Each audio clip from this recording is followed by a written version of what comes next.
Hi, welcome to HardReset.Info. Now I'm going to show you how to enable or how to disable NVIDIA DLSS generation.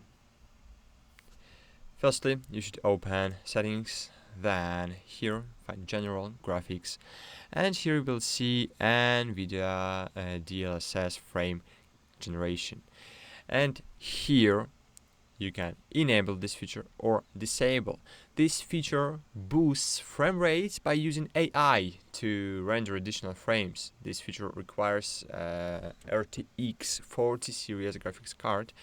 I have 40 and 60.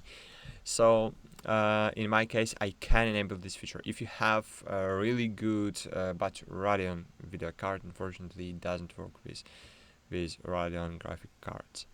So that's it. Thanks for watching, like this video and bye.